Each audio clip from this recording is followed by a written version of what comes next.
Bonjour YouTube et bienvenue dans cette nouvelle séance de questions d'actualité au gouvernement. J'espère que vous allez bien, j'espère que vous avez pris soin de votre santé comme je l'ai fait puisque je suis à présent guéri. La séance est ouverte. Nous sommes le 4 février 2026. Oh là, j'allais dire Alors, 2027. l'ordre du jour appelle les questions Et nous allons nous au retrouver pour les gouvernement. questions au gouvernement commentées. La première va être posée par Madame Anne Bergance du groupe démocrate. Allez, bonne séance à tous et à tous. Merci Madame la Présidente. Tout d'abord, je veux exprimer au nom du groupe Les Démocrates notre solidarité à la famille, aux proches, aux élèves et aux collègues de la professeure victime d'une agression au couteau à Sanary-sur-Mer hier soir. Ma question s'adresse à Madame la Ministre des Familles, de l'Autonomie, de la Santé et des Personnes handicapées. En 2025, le nombre de décès a dépassé le nombre de naissances, une première depuis 1945 en France. Ce croisement des courbes, qui intervient dans un contexte de bouleversement démographique planétaire, nous interpelle collectivement car il soulève des enjeux stratégiques pour notre avenir. La démographie, c'est évidemment une question qui est au cœur de l'avenir de notre modèle social et de sa soutenabilité. Oui, c'est pas pareil. Du potentiel et de la vitalité humaine d'une nation dans sa capacité à être plus forte face aux multiples défis et mutations. C'est la question aussi du levier migratoire et d'une intégration plus efficace, humaine et choisie. Notre politique familiale est-elle à la hauteur du défi que représente le vieillissement de la population ? Se saisir de cette question, ce n'est pas appeler à une politique nataliste, mais s'orienter vers une politique qui accompagne le désir d'enfants des nouvelles familles et qui garantisse l'épanouissement des parents comme des enfants. Je suis fière d'avoir contribué à vos côtés à une première avancée en tant que rapporteur de la branche famille avec la création du congé supplémentaire de naissance. Il faut continuer à réformer notre politique familiale autour du premier enfant, du soutien aux jeunes familles actives et de la meilleure prise en compte des familles monoparentales. Mais il faut penser plus loin, apporter des réponses sur les moyens de garde encore insuffisants, à la crise du logement, aux inégalités persistantes entre hommes et femmes dans la conciliation de la vie personnelle et professionnelle. Penser plus loin, c'est une démocrate, c'est donc elle est proche de François Bayrou. Et aussi exiger un sursaut de responsabilité de la classe politique qui doit cesser d'avoir les yeux rivés sur l'échéance électorale suivante.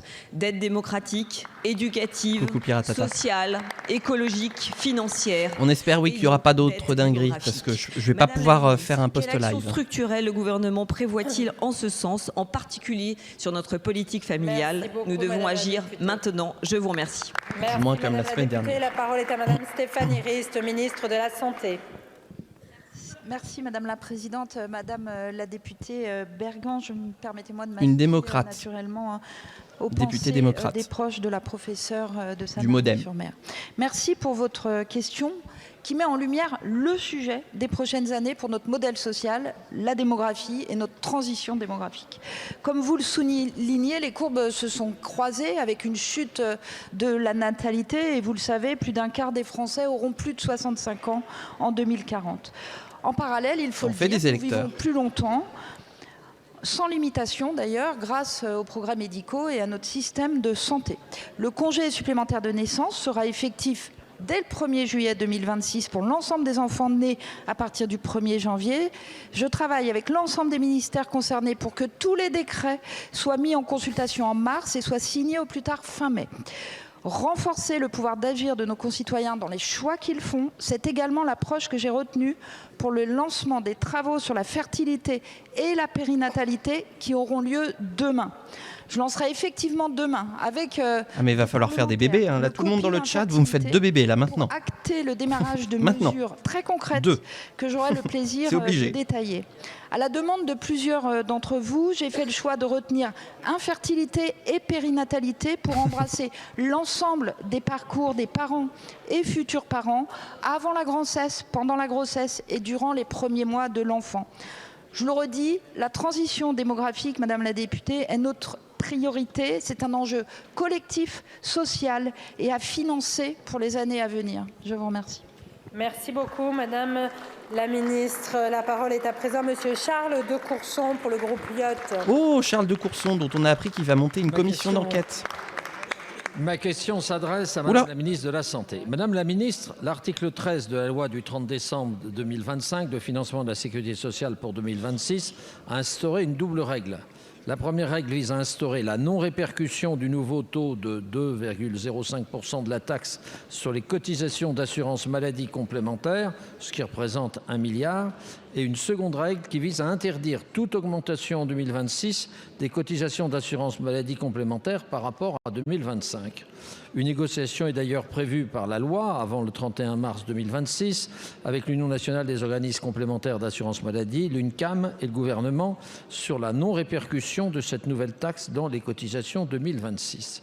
Aussi, le gouvernement pourrait-il éclairer la représentation nationale ainsi que 96% de nos concitoyens qui bénéficient d'une couverture complémentaire maladie sur les 3 questions suivantes. La première, comment peut-on geler les cotisations d'assurance complémentaire maladie 2026 alors que beaucoup d'organismes avaient déjà appelé les cotisations en octobre ou en décembre 2025, conformément à la loi, soit avant la publication de la loi de financement, et que de nouveaux transferts vers l'assurance maladie complémentaire ont été effectués à hauteur de 500 millions.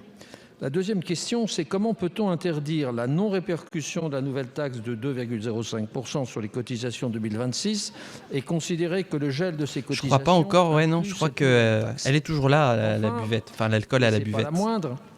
Les dispositions de l'article 13 ne présentent-elles pas un sévère risque d'inconstitutionnalité ? Ça, c'est de la question très technique et pointue. Merci beaucoup, monsieur le député. La parole est à madame Stéphanie Rist, ministre de la Santé. Il va pas falloir se planter, Stéphanie. Madame la présidente, monsieur le député de Courson. Vous interrogez sur le gel des tarifs des organismes complémentaires. Vous le savez, le PLFSS qui a été voté dans cet hémicycle fin 2025 demande un effort collectif et notamment aux complémentaires avec une contribution exceptionnelle d'1 milliard d'euros. Le Parlement a souhaité que cet effort ne se répercute pas dans les tarifs des complémentaires en adoptant un article avec 2 dispositions qui coexistent. D'une part, une interdiction de hausse des tarifs en 2026 par rapport à 2025 et d'autre part, le lancement d'une négociation avec les complémentaires par le gouvernement relative aux conditions tendant à ce que le montant de la contribution ne soit pas répercuté dans les tarifs. Concernant la première disposition, le gel des tarifs, il s'agit là d'un enjeu de droit privé qui définissent les relations assurées complémentaires. Nous étudions la possibilité, les conditions de mise en œuvre de cette disposition en sollicitant l'expertise juridique nécessaire. Concernant la deuxième disposition, la négociation, nous avons lancé avec Amélie de Montchalin, avec les complémentaires, ces discussions, ces négociations. Et par ailleurs, avec Amélie de Montchalin, Roland Lescure, nous avons proposé une mission à 4 personnalités qualifiées pour travailler sur l'articulation assurance maladie obligatoire et assurance complémentaire. L'objectif étant de faire des propositions pour construire l'avenir de notre système et de cette articulation. Elle est restée complètement muette sur l'inconstitutionnalité. Oui, Madame la Ministre, vous n'avez pas répondu à ma 3e question sur les risques d'inconstitutionnalité de ces dispositions.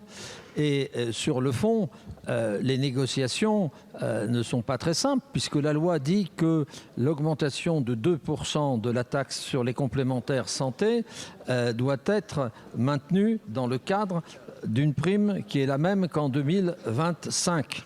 C'est fini. Est-ce que vous pourriez nous éclairer là-dessus ? Merci beaucoup, monsieur le député. Oh, la façon dont il s'écarte du micro. Monsieur Sylvain Berrios pour le groupe Horizon. Horizon, les députés d'Édouard Philippe, candidat à la présidentielle. Merci Madame la Présidente. Permettez-moi, Madame la Présidente, Monsieur le Premier ministre, mes chers collègues, d'avoir une pensée pour l'enseignante qui a été poignardée à Sanary et de remercier les mots du ministre ce matin qui étaient très justes pour l'ensemble du monde éducatif. Nos enseignants, comme tous les agents publics, sont les vigies de la République et on leur doit une solidarité sans faille et à toute occasion. Il en va de même d'ailleurs pour nos forces de l'ordre. Rappelons qu'en l'espace de 24 heures, 9 de nos policiers ont été blessés suite à des refus d'obtempérer. Aujourd'hui, c'est une explosion puisque 11% d'augmentation des refus d'obtempérer ont été observés au cours de l'année passée. Il s'agit d'un refus de l'autorité de l'État qui se propage de façon systémique. Et il faut reconnaître qu'ici même, dans cet hémicycle, ceux qui régulièrement mettent en cause les forces de l'ordre sur certains bancs de cet hémicycle n'aident pas à faire baisser les violences, allez, n'aident pas à faire affiner une balle perdue, l'État si je puis filer la métaphore. Public. Le refus d'obtempérer est condamné de façon extrêmement sévère dans nos textes, avec 5 ans d'emprisonnement, avec 75 000 € d'amende, avec la suspension automatique du permis de conduire, avec la confiscation des biens. Je crois que l'intégralité de l'arsenal juridique est là. Il s'agit maintenant de l'appliquer avec sévérité. La question est donc la suivante. Le gouvernement va-t-il donner une instruction générale au parquet pour que la sévérité la plus absolue soit faite à ceux qui, quotidiennement, de façon systémique, viennent enfreindre l'autorité de l'État par des refus d'obtempérer qui mettent en péril la vie de nos forces de l'ordre. Dis-moi que tu es caricatural sans dire que tu es caricatural. La parole est à monsieur Laurent Nunez, ministre de l'Intérieur.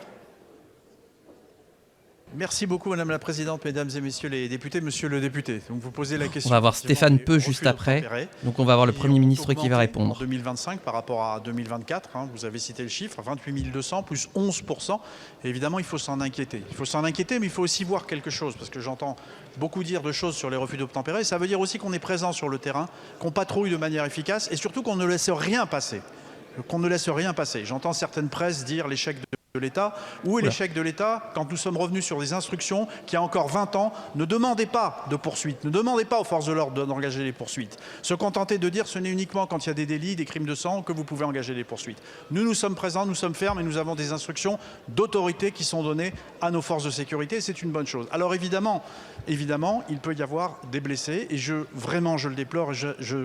À l'occasion de votre question, j'adresse évidemment tout mon soutien aux militaires de la gendarmerie, aux policiers qui s'engagent dans ces courses-poursuites et qui parfois sont blessés. Et d'ailleurs, je me suis rendu à Nantes il y a 48 heures au chevet de l'un des policiers qui a été blessé ce week-end alors qu'il prenait en chasse un véhicule. Celui-ci a brusquement fait demi-tour et a percuté violemment le véhicule de police où il y a eu 3 policiers qui ont été gravement blessés. Ce que je voulais vous dire, monsieur le député, d'abord, nous ne baisserons pas la garde sur les refus d'obtempérer et nous continuerons à avoir des poursuites. Les instructions sont claires, elles sont fermes et la main de l'État ne tremble pas. Ensuite, vous faites référence évidemment aux sanctions. Vous savez que le garde des Sceaux adresse régulièrement des instructions au parquet qui sont des instructions de la plus grande fermeté. Et quand il y a des refus d'obtempérer et quand la vie de nos fonctionnaires de police ou de militaires de la gendarmerie nationale est mise en danger, il y a des poursuites qui sont engagées avec la circonstance aggravante d'infractions commises à l'encontre de personnes dépositaires de l'autorité publique. Et je veux rappeler qu'à Nantes, courageusement, le procureur de la République a ouvert pour tentative d'homicide. Comptez sur la fermeté du gouvernement pour lutter contre les refus d'obtempérer. Merci beaucoup, monsieur le ministre. Je crois que vous n'aviez plus de temps. Si. Bonjour Souvacopter, bienvenue sur ce stream des QAG. Il n'y a plus de temps. Il n'y en a vraiment plus, monsieur le député. Il n'y a plus de temps. La parole. Ou alors, il faut demander au président Peu s'il peut vous en prêter un peu, mais je ne crois pas. Vous en prêtez un peu. Pour le Pardon. groupe GDR, vous avez la parole. Merci, Madame la Présidente, Monsieur le Premier ministre. Le 30 janvier, le président Donald Trump a publié un décret imposant des droits de douane aux pays qui fournissent du pétrole à Cuba. Une mesure qui va déstabiliser un peu plus encore la Caraïbe. Une mesure qui s'en prend directement au peuple cubain, qui va assécher très rapidement les approvisionnements en énergie et aggraver la portée du blocus imposé à l'île depuis 1962, qui prive la population des biens les plus élémentaires. Pourtant, l'Assemblée générale des Nations unies réclame chaque année, depuis 33 ans, aux côtés de la France et d'une écrasante majorité de pays, la levée de l'embargo américain. Les ONG dénoncent les conséquences dramatiques du blocus, faisant courir un risque vital à toute la population cubaine. Monsieur le Premier ministre, notre pays ne peut se contenter désormais de déclarations de principe. Dans quelques jours, les Cubains n'auront plus de quoi se nourrir ou se soigner, avec des coupures d'électricité déjà quotidiennes et un risque de paralysie des services les plus essentiels et les plus vitaux. Lundi, le secrétaire national de notre parti, M. Fabien Roussel, a interpellé le président de la République pour lui demander d'agir afin que l'Union européenne active son instrument anti-coercition.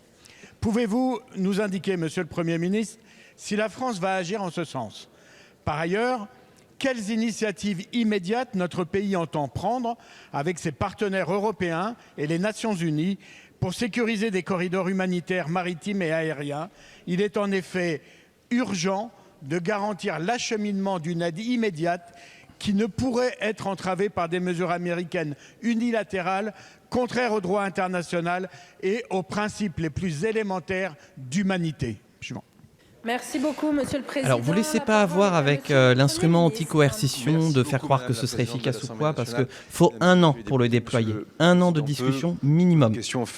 Donc de là, les États-Unis ont largement de quoi s'adapter. Le secrétaire du Parti communiste français a effectué il y a de cela quelques jours auprès du président de la République. Bon, déjà, sous le contrôle du ministre de l'Europe et des Affaires étrangères, les principes, rien que les principes, tous les principes, c'est l'avantage aussi de ne pas avoir une diplomatie qui va vers le double standard. C'est le respect du droit international, c'est le respect de la souveraineté des États, c'est le respect effectivement aussi de l'ensemble des organisations internationales comme les Nations Unies. Vous l'avez rappelé, sans discontinuer, la France, et comme membre de l'Assemblée générale et comme membre permanent du Conseil de sécurité, s'oppose chaque année à ce blocus qui est illégal désormais depuis de nombreuses décennies et qui a effectivement des répercussions importantes sur la vie du peuple cubain. Le droit, les principes. Le droit, les principes encore dans l'accompagnement des peuples permettrait, sans esprit polémique, vous me connaissez bien désormais, de rappeler que le régime cubain n'est pas celui qui prend le mieux soin de son peuple. Répression policière importante. Donc voilà, comme au Venezuela, il y a le droit d'intervenir. Des grands instruments internationaux, des différents protocoles sur la torture, pour ne citer que cela. Et évidemment, c'est bon de le rappeler pour être complet. Troisième chose, à chaque fois que la France l'a plu, sur l'autorité et le contrôle de Jean-Noël Barrot, nous avons apporté du secours au peuple cubain dans différentes circonstances, y compris, rappelez-vous, climatiques, où les forces armées présentes en Martinique avaient acheminé du fret sanitaire ou du fret alimentaire, je crois, il y a de cela quelques années, ou en tout cas, lorsqu'à chaque fois que cela était nécessaire, la France a répondu présent et nous continuerons de le faire puisque c'est en défendant évidemment ces grands principes que nous sommes audibles, entendus, cohérents et respectés, je le crois, à travers le monde. Ensuite, il y a l'ensemble des initiatives européennes. Il ne m'appartient pas de répondre très directement ici à cette question puisque vous le voyez bien que les actions, les paroles en tout cas, qui peuvent donner lieu à des actes de l'administration américaine se concentrent sur différents pays et que cela pose effectivement la question de la coordination européenne dans le respect de la compétence des États membres que de se poser effectivement les bonnes questions pour faire respecter l'ensemble des principes que je viens de rappeler il y a quelques instants. En tout cas, merci pour votre question, Monsieur le Président. Merci beaucoup, Monsieur le Premier ministre. Allez-y, Monsieur le Président Peu. J'en profite pour rappeler qu'il ne faut pas oublier que les médecins et les infirmières cubains ont aidé la France, et notamment dans les pays d'outre-mer, pendant le Covid. Ah ouais. Merci beaucoup, Monsieur le Président. La parole est à présent à Monsieur Marc Chavant pour le groupe UDR. Pas à voir. Ah, UDR. Merci, Madame la Présidente. Au nom du groupe UDR, je veux rendre hommage à la professeure agressée à Sanary, et j'ai également une pensée pour ses collègues et ses proches. Monsieur le Premier ministre, l'élection d'Antoine Valentin dimanche dernier en Haute-Savoie, sous l'étiquette UDR, avec plus de 50%. Non, ils vont pas s'auto-mousser là. Un signal politique très fort. Oh là là. Les Français rejettent Emmanuel Macron, ils rejettent votre politique, ils rejettent aussi les Républicains. Mais Pardon, mais ils se font une autofellation là. Pourquoi ? Parce que vous gouvernez contre les Français. Sous couvert d'écologie, vous affaiblissez la France, vous organisez son affaissement. Vous détruisez notre filière automobile, vous étranglez notre industrie et nos artisans, vous accablez nos éleveurs. Et avec la loi zéro artificialisation nette, vous mettez nos territoires ruraux sous cloche. Se loger devient un parcours du combattant, construire devient un privilège, développer une commune rurale devient impossible. Pire, vous divisez les élus locaux. À haut budget agglomération dans ma circonscription, comme ailleurs, vous montez les communes les unes contre les autres pour quelques parcelles constructibles. Voilà votre vision, spoliation, pénurie organisée et rivalité.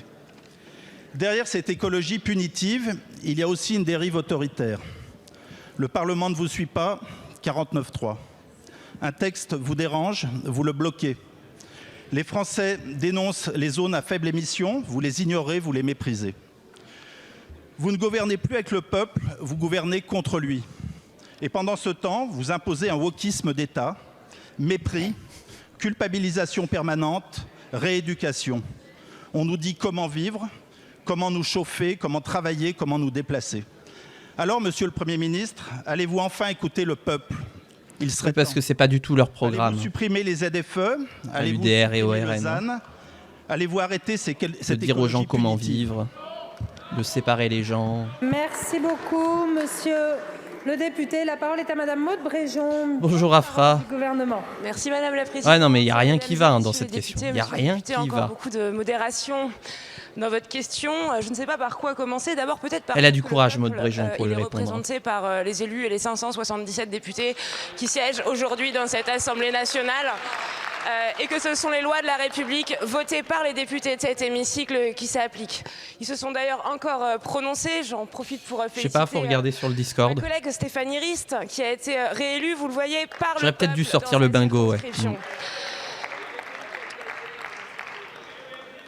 Quant à votre vision de l'écologie, monsieur le député, permettez-moi d'être extrêmement sceptique.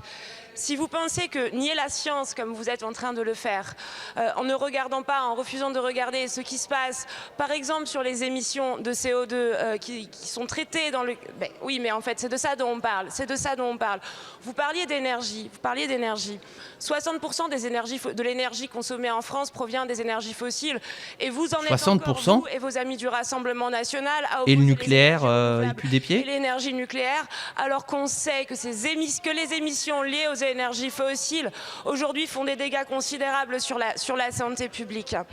Donc en fait, vous avez toujours une position très dogmatique. Je ne répondrai pas à l'ensemble de vos affirmations, mais je crois que, in fine, la vision que vous portez de l'écologie ne sert pas les classes populaires que vous prétendez défendre, parce que les classes populaires sont les premières à souffrir de la pollution, sont les premières à souffrir de la pollution. Parce qu'on ne consomme pas du renouvelable, techniquement. Vous feriez bien de changer de discours. Merci beaucoup, madame la ministre. La parole est à présent à madame Sandrine Dogorsuch pour le Rassemblement national. Allez, la parenthèse pénible continue. C'est bientôt fini. Depuis la mi-décembre, une vague mondiale de rappel de lait infantile contaminé par la toxine céréulide est en cours, impliquant successivement Nestlé, Danone, Lactalis, puis d'autres fabricants. La France a dû durcir en urgence ses normes sanitaires à compter du 2 février 2026. Comment expliquer que les laits infantiles aient pu être mis sur le marché et se retrouver durablement dans les rayons des pharmacies et des commerces sans que toutes les analyses adaptées à ce risque aient été réalisées avant leur commercialisation? Comment vous pouvez justifier que des ingrédients critiques importés en l'espèce huile enrichie en oméga 6 produites par un fournisseur situé en Chine aient pu être intégrés dans des formules destinées aux nourrissons sans détection préalable d'une toxine certes rare mais connue par sa dangerosité chez le nouveau-né? Et vive la mondialisation. Expliquer que des rappels étaient déclenchés de manière progressive et différée, parfois par précaution, alors que des associations de consommateurs et des familles dénoncent une réaction trop tardive des industriels comme des autorités? Enfin, comment le gouvernement entend-il garantir que le durcissement récent des seuils de tolérance, désormais alignés sur les recommandations de l'EFSA, l'autorité européenne de sécurité des aliments, s'accompagne d'un renforcement effectif des contrôles en amont, afin que des produits destinés aux nourrissons ne puissent plus être mis sur le marché avant que leur innocuité complète n'ait été établie? Je vous remercie. Merci beaucoup, madame la députée. La parole est à madame Annie Genevard, ministre de l'Agriculture. Merci madame la présidente, mesdames et messieurs les députés, madame la députée Dogorsuch. Tout d'abord, permettez-moi de vous rappeler comment les choses fonctionnent. Ça ne me semble pas inutile. L'obligation de sécurité incombe aux industriels par le biais d'autocontrôle. Dès lors qu'un autocontrôle est défavorable, immédiatement s'enclenche un processus de retrait-rappel dont tous les détaillants, les distributeurs sont immédiatement informés. Quel est le rôle de l'État ? Le rôle de l'État, et singulièrement de mon ministère, est de vérifier que ces mesures sont mises en œuvre par les industriels et si ce n'est pas le cas, des sanctions évidemment sont prises. Un industriel a détecté le 10 décembre la présence de la toxine céréulide dans des lots de lait infantile. Le jour même, Madame la députée, le même jour, il a été procédé au retrait-rappel des lots suspects, c'est-à-dire sans attendre l'enquête sur la cause, en l'espèce une huile riche en acide arachidonique. Quel est le rôle de l'État dans tout cela? D'abord, la priorité absolue, c'est la santé des nourrissons, évidemment. Nous nous assurons que les retraits-rappels aient bien eu lieu rapidement. C'est pourquoi nous contrôlons leur effectivité dans les magasins et les pharmacies. J'invite d'ailleurs les consommateurs à consulter le site Rappel Conso. Notre deuxième rôle est de s'assurer que les industriels... Hey, mais King Loris, tu te rends compte, ça voudrait dire embaucher des fonctionnaires. Oh là là, ça va pas du tout ni dans la logique du Front National, ni dans la logique des macronistes. Toutes les règles et nous vérifions l'avancée des évaluations conduites. S'il y a la moindre faute, nous n'hésiterons pas. Les sanctions Non, puis ça pourrait dire qu'on pourrait tenir le gouvernement comme responsable de ces actes. Surtout pas, King Loris, surtout pas. Vous avez évoqué le prétendu manque d'anticipation. Nous avons anticipé en appliquant de façon préventive le nouveau... T'es pas au Sénat, Annie, par contre, c'est fini. Et donc, cela répondait véritablement à une anticipation que vous espériez. Merci beaucoup, Madame la députée. La ministre, vous dites que le travail a été fait en amont, mais pourtant, les consommateurs et les familles vous ont alerté. Non, le travail n'est pas fait en amont. Je suis désolée, Madame la ministre, la vie de nos enfants mérite mieux que des discours. Nous attendons des actes. Je vous remercie. La parole est à Monsieur Michel Lozana pour le groupe Ensemble pour la République. Les macronistes. Madame la Présidente. Ma question s'adresse à Madame la Ministre de la Santé. En cette journée mondiale de lutte contre le cancer, je souhaite d'abord adresser une pensée à tous nos concitoyens, à leurs proches, qui affrontent avec courage cette maladie, ainsi qu'à tous les chercheurs et les soignants. À mi-parcours, le bilan de la stratégie décennale de lutte contre les cancers 2021-2030 montre une mobilisation réelle et ambitieuse. Plus de 1,7 milliard d'euros ont été investis, des moyens financiers, humains inédits, grâce à l'engagement du Président de la République, au pilotage de l'INCa et à l'implication de tous les acteurs du secteur. Des mesures concrètes ont été mises en œuvre, avec entre autres le registre national des cancers lancé au 1er janvier, l'extension du dépistage organisé du cancer colorectal, la généralisation de la vaccination HPV à tous les élèves de 5e ou encore un meilleur financement de la recherche. Pour autant, les défis persistent. Deux priorités me semblent essentielles. D'abord, la prévention primaire et en particulier la lutte contre le tabac et l'alcool. Et puis, bien évidemment, la sédentarité et la mauvaise alimentation. Malgré toutes les avancées votées ici même, elles restent encore insuffisantes. Enfin, les essais cliniques sont en fort recul en France, limitant l'accès à l'innovation thérapeutique. Ce sont des enjeux majeurs car les avancées scientifiques sont nombreuses et marquantes. Le secteur est unanime. Nous devons simplifier les procédures, rendre les essais accessibles sur l'ensemble du territoire et réfléchir à un modèle de financement pérenne pour ces innovations. C'est un enjeu pour notre souveraineté et pour répondre aux attentes des patients. Madame la ministre, pouvez-vous nous préciser quelles orientations le gouvernement entend mettre en œuvre pour la deuxième phase de cette stratégie décennale 2026-2030 pour relever ces défis? Je vous remercie. Intéressant comme question. Salut Croque-Thune, bienvenue sur ce stream. À bientôt King Loris. Merci Madame la Présidente, Monsieur le député Lozana. Merci de votre question qui me permet de dire la fierté que nous pouvons avoir d'être dans un pays qui s'est engagé depuis plus de 20 ans sur cette lutte contre le cancer. Cela fait plus de 20 ans que les chercheurs travaillent, que l'État, que le gouvernement, que les associations de patients, que les entreprises, que collectivement nous travaillons à améliorer la lutte contre le cancer.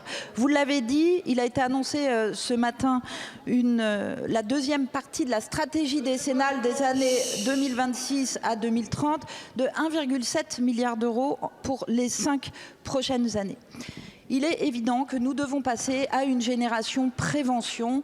La lutte contre le tabac va s'intensifier, notamment chez les jeunes. La lutte contre l'alcool aussi chez les jeunes et les personnes fragiles, vous l'avez dit. Nous devons renforcer le dépistage. J'ai pu annoncer ce matin que l'objectif est un dépistage de cancer du poumon généralisé d'ici 2030. Dès le mois de mars, plus de 20 000 patients vont pouvoir rentrer dans un programme d'études de ce dépistage. Nous allons poursuivre le dépistage du cancer du col de l'utérus. Nous pouvons arriver à éradiquer ce cancer si la vaccination papillomavirus continue à s'étendre. Concernant la recherche que nous devons continuer évidemment poursuivre et renforcer, je dois le dire aussi que nous sommes leaders européens dans la recherche clinique. Il y a une augmentation de 22% du nombre de malades inclus dans les études et donc ayant accès à des traitements depuis 2021. Je voudrais ici remercier tous les professionnels, les chercheurs et les professionnels qui permettent ces recherches cliniques.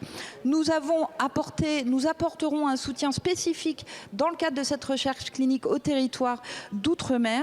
Je dois le dire aussi, 16 molécules innovantes sont mises à disposition des centres de labellisation dans les phases précoces. Là aussi, ça permet 10 essais supplémentaires. Vous le savez, l'engagement du gouvernement est très fort. Plus de dépistage, plus de recherche et moins de cancers. Merci beaucoup. Ce serait beau si on pouvait réussir à éradiquer le cancer du col de l'utérus. Béranger Cernon pour le groupe La France Ce serait beau. Insoumise. La France Insoumise maintenant. Madame la Présidente, collègues, ma question s'adresse au ministre du Travail. Monsieur le ministre, 1994, contrat d'insertion professionnelle. 2006, contrat première embauche. 2026, la même recette éculée. Et toujours la même cible, la jeunesse. 20 ans après le CPE, que la jeunesse et le monde du travail ont fait reculer par la mobilisation, le MEDEF revient aujourd'hui à la charge avec le CDI jeune. Même logique, même violence sociale. Car oui, un contrat qui peut être rompu pendant 3 ans, sans motif, c'est tout, sauf un CDI. Si un tel projet advenait, ce n'est pas un avenir que vous offrez à notre jeunesse, c'est la condamner à la précarité et à son exploitation. Cette politique est la même que celle de la réforme des retraites, imposée contre la vie du pays, contre les travailleurs, contre les syndicats. Quand il faut faire des efforts, vous pointez les jeunes, les salariés, les retraités. Quand il faut protéger, là, vous déroulez le tapis rouge aux actionnaires, aux grandes fortunes, au patronat. Car pendant que vous exigez toujours plus du monde du travail et de ceux qui font tourner le pays, les chiffres, eux, sont implacables. En France, 53 milliardaires possèdent plus que 32 millions de personnes. Depuis 2017, leur fortune a doublé grâce aux cadeaux fiscaux du macronisme. Le patronat exige et vous, vous exécutez, doigt sur la couture.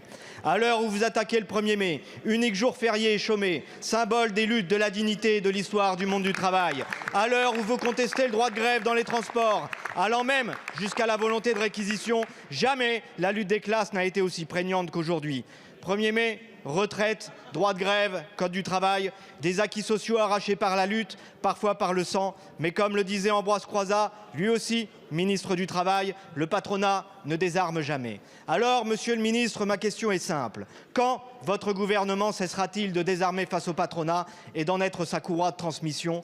Quand cessera-t-il d'attaquer celles et ceux qui ne demandent qu'une chose, vivre dignement de leur travail? Je vous remercie. Merci beaucoup, monsieur. Ça va s'énerver au niveau de la réponse. Pierre Farandou, ministre du Travail et des Solidarités. Oh, ça va être chonchon au niveau de la réponse, je le sens venir. Oula. Madame la Présidente, Mesdames et Messieurs les députés, Monsieur le député Béranger Cernon, j'ai choisi de vous répondre sur la jeunesse, le premier sujet que vous avez évoqué, et vous dire que je suis bien sûr un fervent défenseur des travailleurs en général et de la jeunesse en particulier. Vous dire aussi qu'il ne faut peut-être pas confondre des propositions formulées dans le cadre du dialogue social autonome directement par le BNF, ça ne cautionne pas, elles ne sont pas cautionnées par le gouvernement. Et les pistes, les propositions qui ont été formulées ne sont absolument pas reprises par le gouvernement. Et d'ailleurs, que ce soit très clair, dans l'agenda du gouvernement, ces propositions n'en font pas partie. La jeunesse, c'est un sujet important, bien évidemment. Vous savez d'ailleurs que nous travaillons pour que la jeunesse puisse rentrer dans le marché du travail plus rapidement. C'est un retour à l'emploi que nous souhaitons faire. On a la même chose pour les seniors aussi. C'est un sujet important sur lequel nous travaillons. Nous avons d'ailleurs réussi, dans le contexte du budget 26, à conserver l'essentiel des ressources visées sur la jeunesse. Je pense à l'apprentissage, je pense aux contrats d'engagement pour les jeunes qui sont déployés par France Travail ou dans les missions locales. Et je crois qu'on peut dire que ce gouvernement met les moyens, met tout ce qu'il peut mettre pour effectivement donner un avenir pour nos jeunes. Enfin, peut-être pour terminer, vous évoquez aussi le dialogue social. Vous savez que c'est un sujet qui m'est cher. Vous le savez d'où nous venons, j'allais dire, monsieur le député. Et le dialogue social, nous le mettons en œuvre. Je suis très fier d'avoir réussi à convaincre les partenaires sociaux de se remettre autour de la table pour parler de l'emploi, du travail et des retraites dans une conférence sociale qui avance, qui progresse et qui peut être porteuse d'analyses percutantes pour effectivement que les partenaires sociaux puissent s'emparer de ces sujets. Et dans un des ateliers, il y aura le cas de la jeunesse qui sera spécifiquement traité. Vous rappelez aussi que dans un souci de convergence et d'apaisement, nous avons orienté les discussions sur l'assurance chômage sur le seul sous-ensemble des ruptures conventionnelles. Je crois que cela vous démontre que le dialogue social est pratiqué et encouragé par ce gouvernement et que nous occupons des jeunes avec beaucoup d'intensité et de détermination. Merci. Alors, est-ce qu'il est convaincu? Monsieur le député. Monsieur le ministre, la jeunesse ne doit jamais être une variable d'ajustement économique. Je vous remercie. Je peux être que d'accord avec vous et travaillons ensemble à ce que ce soit le cas. Ah, Merci, une réponse du ministre. C'est assez rare. La parole est à présent à monsieur Marc Pénat pour le groupe socialiste. C'est un Pokémon Shiny, le CDI. Les socialistes. Merci Madame la Présidente. Ma question s'adresse au ministre des Transports. Monsieur le ministre, votre projet de loi cadre que vous deviez présenter ce matin en Conseil des ministres et qui est heureusement reporté soulève de nombreuses inquiétudes. Vous prévoyez en effet d'indexer automatiquement les tarifs des transports en commun sur l'inflation. Autrement dit, des hausses de prix quasi garanties chaque année, quel que soit le niveau de service, quelle que soit la réalité sociale des territoires. Au moment où nous devrions développer la tarification sociale pour encourager l'usage des transports publics et avancer vers la gratuité, vous organisez leur augmentation automatique, amputant le pouvoir d'achat des citoyens. Deuxième enjeu, le financement. Vous annoncez que des recettes issues des concessions autoroutières pourront soutenir les mobilités. Très bien. Mais pourquoi ne pas créer une véritable société nationale de gestion des autoroutes dont les ressources seraient intégralement consacrées au transport durable?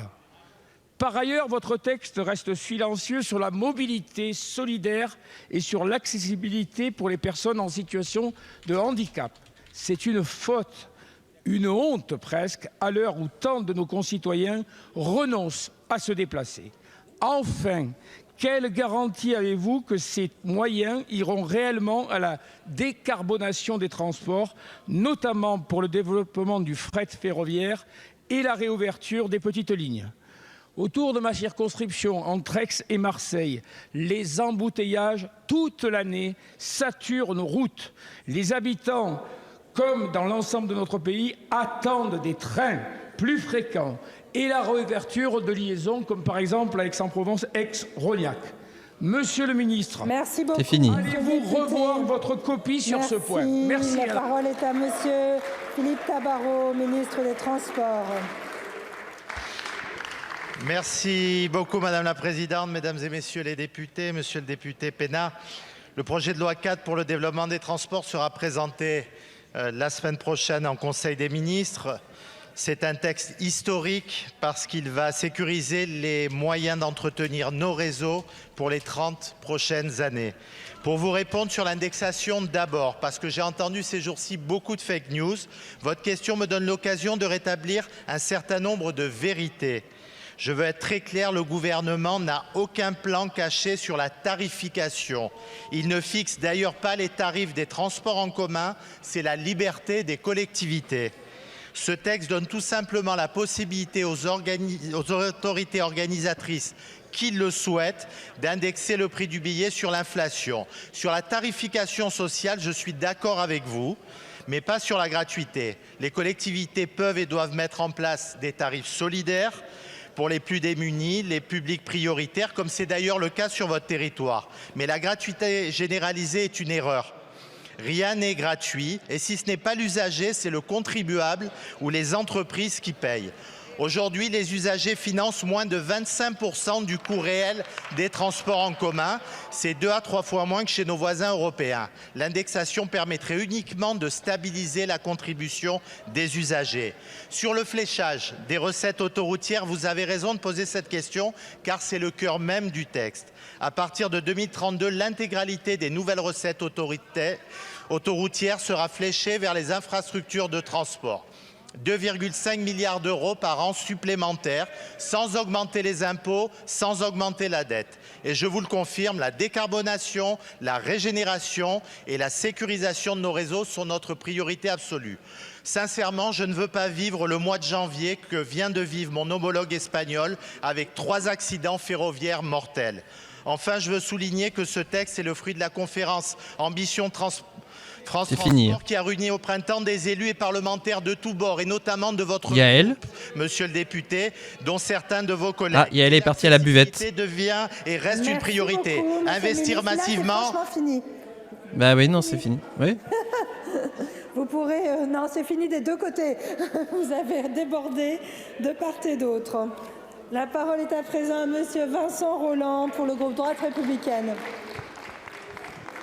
Merci Madame la Présidente, Monsieur le Ministre du Tourisme. Après nos agriculteurs, nos artisans, nos entreprises, la montagne française est-elle aussi confrontée à une concurrence déloyale venue de l'étranger? Une concurrence qui ne respecte ni nos normes ni nos règles. S'en prendre à la montagne, c'est s'en prendre à l'identité de la France. Mes chers collègues, je veux vous parler de ces monitrices et moniteurs de ski qui sont l'ADN de nos montagnes et de nos vallées.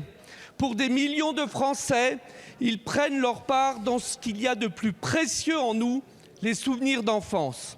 Aujourd'hui, ils sont les victimes de l'arrivée de pseudo-moniteurs venus de l'étranger, sans diplôme. Vous êtes allé au ski, vous, quand vous étiez petit? Moi pas. Et sociales, ne parlent pas notre langue et mettent en danger les pratiquants quand des opérations de secours sont nécessaires. Avec eux, les professionnels du transport sont aussi menacés par des concurrents qui passent outre la réglementation nationale. Monsieur le ministre, il ne s'agit pas ici de remettre en cause le principe de concurrence, mais de défendre notre pays, notre montagne, et ceux qui la font vivre alors que la saison hivernale bat son plein. Ma question est donc simple. Que comptez-vous faire pour protéger nos intérêts nationaux? Merci beaucoup, monsieur le député. La parole ah non, moi, j'ai jamais été à la montagne. Ministre en charge des PME, du commerce, de l'artisanat. Du moins à la neige. Merci. Montagne, oui, mais il n'y a pas de neige. Mesdames et messieurs les députés, monsieur le député Vincent Rolland, vous avez raison, monsieur le député. Les moniteurs et monitrices de ski sont la fierté de nos montagnes. Et c'est vrai que quand on voit les tenues rouges sur les pistes de l'ESF en particulier, on est rassuré, c'est vrai. Et c'est un bon marqueur. Ouais, ouais. Alors, si l'Europe garantit la libre circulation et le principe d'équivalence, cela ne doit pas se faire au détriment de la sécurité ni de la qualité des prestations sur les pistes. On constate d'ailleurs que certains accompagnements ne se font qu'au motif de la langue, sans condition de diplôme ni de respect de cette sécurité. Et je sais que ma collègue Madame Ferrari est mobilisée sur ce dossier en France au niveau européen et défend notre position. Alors, nous ne sommes pas sans réponse, puisque j'ai quelques chiffres à vous soumettre sur tous les contrôles que nous faisons. 492 moniteurs ont été contrôlés durant la saison hivernale. Ah bah c'est la droite, hein, donc dès qu'on touche à l'identité de la France, ça explose. Moniteurs depuis décembre 2025. Vous voyez, nous agissons et on va y être évidemment très attentifs et de manière beaucoup plus ciblée, et que ça soit les services de l'URSSAF, que ça soit les services de la DGFiP, ou que ça soit, si nécessaire, ceux aussi du parquet, parce que ça peut arriver. Donc voilà, et je tiens à saluer vos travaux menés avec Madame la députée Marie-Noëlle Battistel sur ce sujet pour œuvrer sur la concurrence déloyale. Merci à vous. Merci beaucoup, monsieur le ministre. Monsieur le député. Oui, merci Madame la Présidente, merci Monsieur le Ministre. Effectivement, avec Marie-Noëlle Battistel, nous avons eu une mission flash sur cette question avec des recommandations. Je crois qu'aujourd'hui, les règles, les lois existent, il faut simplement les appliquer très fermement. Je vous remercie de votre diligence. Merci beaucoup, Monsieur le député. La parole est à présent à Madame Sandrine Rousseau pour le groupe écologiste et social. Merci Madame la Présidente. Ma question s'adresse au ministre du Commerce, Monsieur Serge Papin. Monsieur le ministre, je vous interpelle aujourd'hui à la demande de plusieurs associations d'asio-descendants de ma circonscription. Elles ont été profondément choquées et offensées par des propos que vous avez tenus lors de la cérémonie des vœux de la Confédération des petites et moyennes entreprises. Vous avez déclaré « Il faut casser la gueule aux Chinois ». Cette formulation brutale et crue a été largement diffusée dans les médias depuis cette date. Elle évoque explicitement une incitation à la violence physique à l'encontre d'une population désignée sur la base de son origine. Ces propos sont d'autant plus graves qu'ils interviennent dans un contexte particulièrement préoccupant.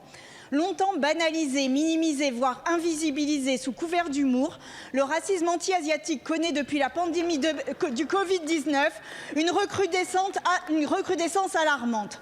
Depuis 2020, l'hostilité, le harcèlement et les agressions visant les personnes perçues comme asiatiques ont fortement augmenté en France comme dans le monde. Toute personne présentant des traits jugés asiatiques peut être prise pour cible, indépendamment de sa nationalité ou de son origine réelle. Les témoignages sont nombreux. Des études montrent que 80% de ces personnes ont été cibles d'insultes et de propos ouvertement racistes en France. Dans ce contexte, de tels propos prononcés par un membre du gouvernement ne peuvent en aucun cas être considérés comme anodins. Ils nourrissent un climat de méfiance et de stigmatisation et participent à banaliser des logiques de violence à l'encontre de personnes d'origine chinoise ou perçues comme telles. Ces paroles s'inscrivent par ailleurs dans un contexte de tensions internationales croissantes autour de la Chine et de ses intérêts économiques. Elles ressuscitent un imaginaire dangereux envers les peuples asiatiques, directement hérités d'idéologies racistes et xénophobes, comme celle du prétendu péril jaune. Monsieur le ministre, ma question est simple. Reconnaissez-vous aujourd'hui devant cette Assemblée la gravité de vos propos et pourriez-vous présenter des excuses aux personnes et communautés que vous avez blessées? Merci. Bon, beaucoup, question Madame qui va à la l'essentiel. La parole est à Monsieur Serge Papin, ministre des PME, du commerce, de l'artisanat. Bah alors, Serge Madame la Présidente, merci. Monsieur et Madame les députés, Madame la députée Sandrine Rousseau. Alors, je vous explique quand même le contexte pour pas qu'il y ait d'amalgame et que je sois très clair sur cette question. Moi, j'étais d'abord dans une réunion qui était celle effectivement des vœux auprès de TPE, de PME. Et nous étions dans le contexte de la lutte contre les plateformes parce que les entreprises auxquelles je m'adressais sont concernées, parce que sont en souffrance, beaucoup, par rapport aux plateformes chinoises. Alors, il faut remettre donc ces propos dans le contexte.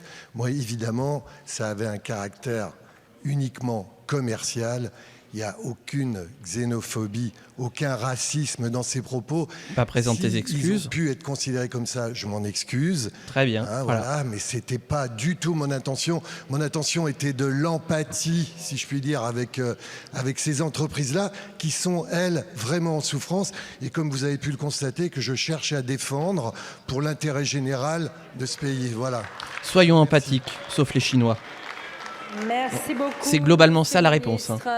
La séance des questions au gouvernement est terminée. La séance déjà est suspendue, elle reprendra à 15h. Ah, j'avais même pas capté que c'était la dernière question. Oh là là. Oui, on a le droit de presse X to doubt, effectivement. Ouais. Les propos du ministre ont été compliqués. Ouais, on est empathique, mais pas avec tout le monde, quoi. Donc, compliqué. Hein. Bon. Au moins pour l'instant, parce que c'est que la première partie. Hein, on va se retrouver bientôt pour la seconde partie au Sénat. Mais il n'y a pas eu de dingueries qui me pousseront à faire une vidéo comme ça, comme le sujet qu'on avait abordé la semaine dernière qui m'a fait sortir de mes gonds. J'ai presque envie de dire que par rapport à ce qu'on connaît de l'Assemblée nationale, la séance a été calme, je trouve. il y a eu des invectives, mais ça n'a pas hurlé dans tous les sens, ça n'a pas vociféré. J'ai l'impression qu'il y a une espèce de February blues des députés qui, maintenant que le budget est passé, par 49.3, hein, bien sûr, voilà, voilà. Ouais, c'était très civil. On va dire ça, ouais, c'était très civil. Je me base uniquement sur ma pression sanguine. Pour le moment, ça va. On va voir ce que ça va donner au Sénat, parce que je vous rappelle que c'est là où c'est le plus croustillant, hein, au Sénat. Et YouTube, n'hésite pas, si tu ne regardes pas ce contenu, à regarder aussi l'autre VOD qu'on fait côté Sénat, parce que on va dire que telle la moyenne d'âge du Sénat, le contenu est croustillant. Les dingueries sont absolument délirantes. Et des fois, je suis obligé de faire des vidéos spéciales pour revenir sur le sujet. Voilà. En attendant, j'espère que tu auras apprécié cette VOD-là. Si c'est le cas, n'hésite pas à liker, à commenter et à t'abonner. Et bien sûr, si tu veux voir avec nous, avec l'audience de Twitch en direct, les questions d'actualité au gouvernement, n'hésite pas à nous rejoindre tous les mercredis à partir de 13h45 et jusqu'aux environs de 17h, puisque c'est à peu près à l'heure où ça se termine. Donc, n'hésite pas à nous rejoindre. On sera plus nombreuses et nombreux à rigoler, cringer, déprimer, hurler, bref, choisissez le mot qui vous convient sur les questions des députés et des sénateurs. Portez-vous bien, amusez-vous bien et ciao tout le monde.